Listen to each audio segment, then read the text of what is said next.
എന്താ പറഞ്ഞതാണോ പറയണ്ടേ? അരോമ വന്നിട്ട് പറഞ്ഞത് പെട്ട് വിളിക്കുന്നു വിചാരിച്ചല്ല. അതാ പറഞ്ഞത്. എല്ലാവർക്കും നമസ്കാരം.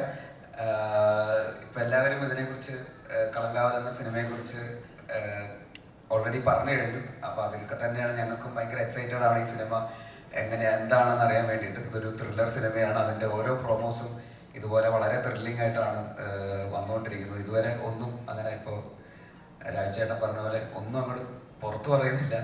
അപ്പൊ അതെന്താണെന്ന് അറിയാൻ എക്സൈറ്റഡ് ആണ്. 5-ാം തീയതി തിയേറ്ററിൽ വന്ന് കാണാൻ തന്നെ എക്സൈറ്റഡ് ആണ്. ഒപ്പം മമ്മൂക്ക ഇതുപോലത്തെ ഒരു റോൾ ഏറ്റെടുത്ത് ചെയ്യാൻ തീരുമാനിച്ചതും, അത് മമ്മൂട്ടി കമ്പനി എന്ന പറയുന്ന കമ്പനി അത് പ്രൊഡ്യൂസ് ചെയ്യാൻ തീരുമാനിച്ചതും ഒക്കെ തന്നെ എല്ലാവർക്കും ഒരു ഇൻസ്പിറേഷനാണ്. എല്ലാവർക്കും അതൊരു ഭയങ്കര മോട്ടിവേഷൻ തന്നെയാണ് തീർച്ചയായിട്ടും. ഒപ്പം വിനായകൻ ചേട്ടൻ അദ്ദേഹം ഒരു വ്യത്യസ്തമായിട്ടുള്ള റോള് ഈ സിനിമയിൽ ചെയ്യുന്നു. അതിലും എക്സൈറ്റഡ് ആണ്. പിന്നെ പുതിയ ഒരു ഡയറക്ടർ കൂടി മലയാള സിനിമയ്ക്ക് വരുന്നു, ജിതിൻ, പുതിയൊരു റൈറ്റർ. ഒപ്പം മുജീബിൻ്റെ മ്യൂസിക്കും മറ്റൊരുപാട് നായികമാരും ഒരുപാട് നല്ല ക്രൂവും. അപ്പോൾ എല്ലാവർക്കും എല്ലാവിധ ആശംസകളും നേരുന്നു. Thank you.